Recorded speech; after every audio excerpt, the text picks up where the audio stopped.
Close your eyes for a moment and imagine a vast expanse of sky and rolling grasslands in South Texas. A lone figure walks the horizon, his black cassock billowing slightly in the wind.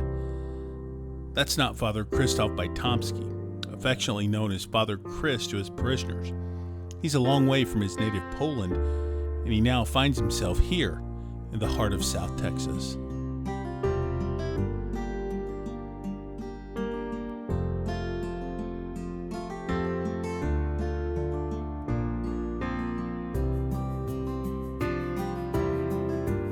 This is his story, a story of faith, resilience, and the power of finding home in the most unexpected of places. I'm from Chrzanowice, that's a little village in Silesia. It's between Katowice and Wrocław. So yeah, as I said, Silesia, it's similar like Texas. So Silesia, it's a part of Poland now after the World War II, but it was a part of Prussia before the World War II, part of Germany before World War II, and part of Prussia before the World War I. And if you go back to in the history, it was independent, it was part of Czech Republic. So it goes back and forth, back and forth. So it's a place where we speak basically three languages. We speak German, we speak Czech, and we speak Polish. So it's a mixture. And just like Texas was independent, Silesia was independent. So like if you ask some of the people where you're from, we will say I'm from Silesia. So just like when you ask a Texan where you're from, nobody will say from the US. I said I'm a Texan. Yeah. Be a priest. Well, you know, it's always like there was those little drops of those little seeds that got thrown in my heart, and they were growing slowly. I grew up in a Catholic family. I was an altar server. I always joke that when I was in the 8th grade, I had a crush on a girl we dated for 2 years, and then she broke out with me, and I said, well, this is why I became a priest. But it's not true. But then when I was a junior in the high school, it was always in the back of my head, but it was never like a number one choice. So when I was a junior, I said to my two best friends, I think I want to be a priest. So they said, okay, we will show you what you have to give up for being a priest. And I will not talk what we did for a year. Yeah. And after that, I said, well, you know what? I still want to be a priest. So I went to the seminary and I was ordained in 2005. I'm not anymore, I would say, I'm not anymore European. So when I came to Fredericksburg, they gave me a cowboy hat as a gift. So you have to understand, when you come from Europe, you have your slinky pants and all that stuff. So I wear my slinky pants, my collar shirt, and had a cowboy hat. And they said, Father, this is not how it works. You have to have your cowboy boots and you have to have your blue jeans. And I said, no. I'm a European cowboy. I'm like, no. So it took them a year. I believe it was Christmas. They got me the boots, they got me the blue jeans, and I said, my mom will kill me. We don't go into church in blue jeans. Yeah. You have to have like your nice. I was like, no, this is. Yeah, and now I have a belt buckle, I have cowboy boots, and I wear every Sunday a cowboy hat when I go to the church. So yeah, it changed, and to be honest, I like it because I always want to be a cowboy. When I was a little kid, we have a dressing contest, so I always want to dress as a cowboy or an Indian. So that's why.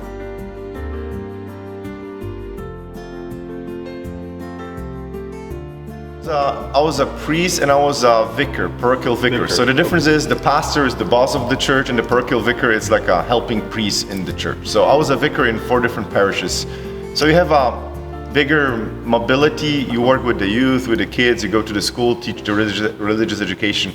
The pastor in Poland is more like administrative stuff and money and all that. The way how the church works, operates, and is run in Poland is different. So you are the pastor, you are the boss, and you are responsible for everything, like from liturgy, sacraments, from the administrative stuff like money, reconstruction, painting, all those little things. And all that burden goes on you. You have a pastoral council, but they just advise, but and especially if you are in a small parish, then you don't have a secretary, you have nobody. So you are 24/7 and you work in every single capacity. And I never liked that. I said, I didn't study theology to do construction. Mm-hmm. So that's why here in Texas, you are responsible for the sacraments, but you have people that they do construction, that they do remodeling. And as I said, you focus on the sacraments. As a priest, we are ordained to celebrate the Mass, hear confessions. And here I have again, people from the congregation that they lead Stations of the Cross or they pray the Rosary. I don't have to do that. I have other people. I'm sitting in a pew, I participate, but I don't have to be the leader. Back in Poland, it's almost like impossible. Like it's expected from the priest to lead the Rosary. It's expected from the priest to lead the Stations of the Cross. And I always said, that's not a thing. Yes, I would say the bones are the same and the flesh is different. Okay. So like the one thing that we always are amazed with the Catholic Church, you can go anywhere to a Catholic Mass, anywhere in the world, and it will be the same. Yeah. The same structure. You don't have to understand, but you know what is happening and where we are in the Mass. Yep. But then the devotion will be different. And if you ask me, what is the difference between Poland and Texas, I would say Poland has the devotion, Texas has the faith. So like Poland is more like rosaries, Stations of the Cross, liturgy on the Maid to Mary, and there's a lot of devotions that we have developed. Gorzkie Żale that doesn't exist in US, and there is more and more. Here, it's faith-based. We don't even have a Corpus Christi celebration. It's just Sunday Mass. So it's more like, well, what I believe in. And also the difference is, like in Poland, you don't talk about your faith, or it's very difficult to talk about your faith. Here, I can go to a restaurant, to a bar, or to visit people, and there always will be the subject, how do I met Jesus? How is my faith? And it's easier to talk about their faith over here. I think that the easiest connection is you have to be human. So you cannot go as a pastor, as a priest. You have to go as a human being and just be with them. I just came back from the VBS.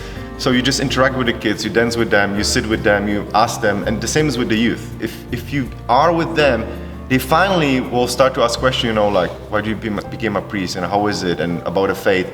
But I think the main concept is to be with them, not to teach them, not to tell them, but to be with them. Here, what I have encountered, what is very strong is the Acts retreat. I don't know if you heard about it. The Acts retreat is run by we have women's Acts retreat, men's Acts retreat, and teenage Acts retreat. And the Acts retreat is run by the teenagers. So you have leaders, you have core that they basically run the retreat for the teenagers. So like they are seniors or students, and you have sophomores or freshmen that they go to the retreat. And they don't listen, and of course they share with their testimonies, and they don't listen to a priest or to an adult. They listen to a person that is in their age. Of course, we have adults over there, and I'm over there, but I'm just there to celebrate the sacraments, to celebrate the Mass and to hear confessions.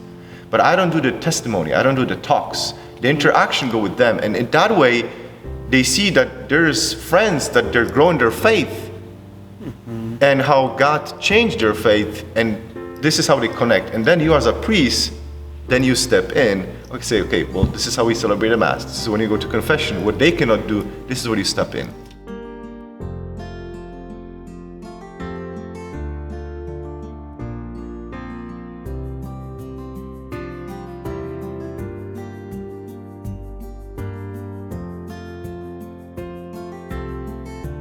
It's always good to know the people that you serve to.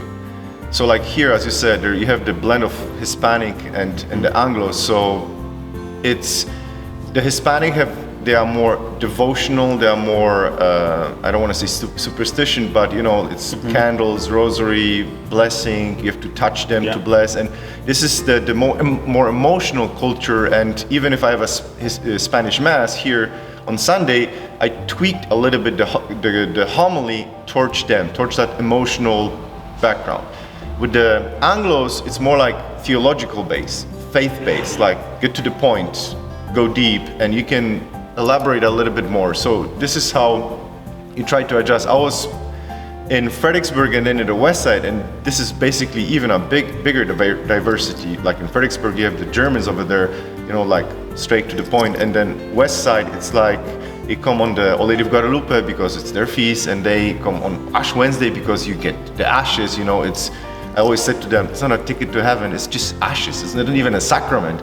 But you can see how important it is for them, because it's something that touches them, something there is visible, there is a symbol, there is a liturgy, there is that devotion that that you have to adjust. And then as a pastor, if you know that, then you cater in that way to them. Yes, in the elementary school I had German, then in the high school I had English. And I graduated in the high school, basically I didn't like any other like biology, math, so I graduated with Polish, English, and German. And in the college I studied a little bit of, I had Latin and Italian.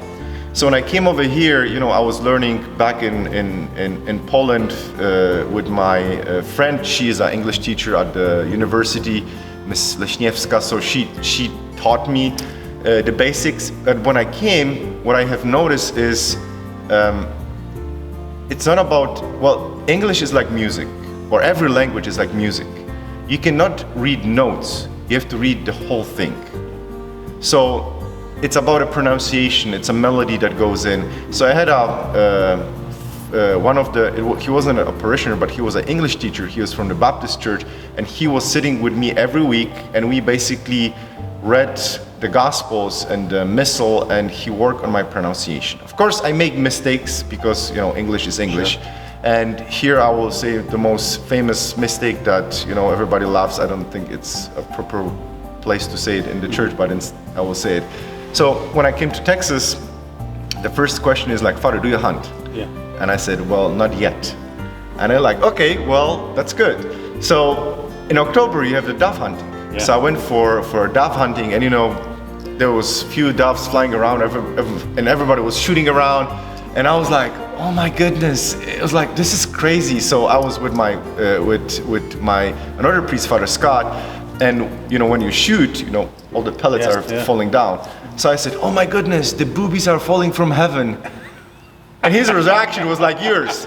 He started to laugh. And I said, what? And I said, what did you say? I said, well, the boobies are falling from heaven. And he said, it's not boobies. I was like, what is it? He said, BBs. And then he looked at me, he said, boobies? Yeah. BBs. Oh, that's funny. And I'm like, it's just it's a simple thing, but it's like, you don't.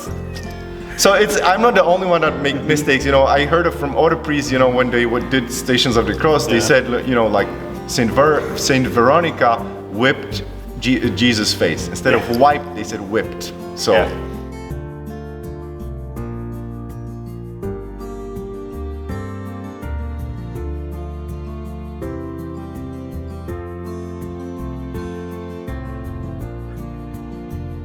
So what I have heard from Father Pakwa, he said, because he's pretty good in languages, he said, you have to, as I said, you have to learn the whole sentence.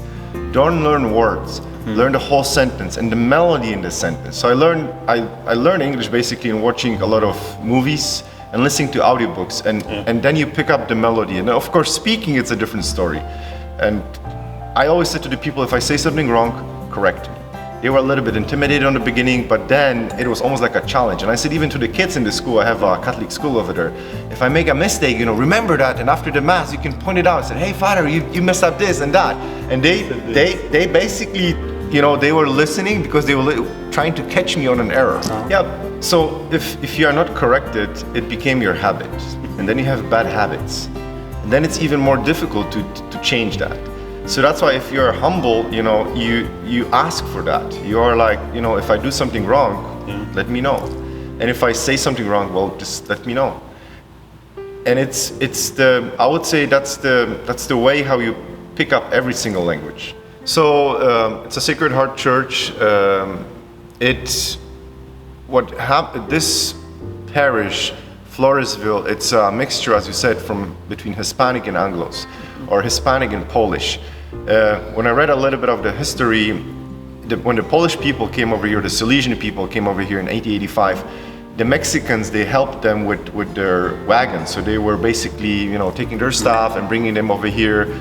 So there was one guy that he was in charge of the wagons, and he fell in love in a Polish lady. Mm-hmm. And basically they married, and she started the first school in Floresville over here. It was a public school. Okay. So it was a marriage between a Silesian girl or lady or Polish lady and a Mexican over here, and basically this is how it started. And I would say from that point, those two cultures, they mixed together. So you have the Polish culture and the Mexican and the Hispanic culture.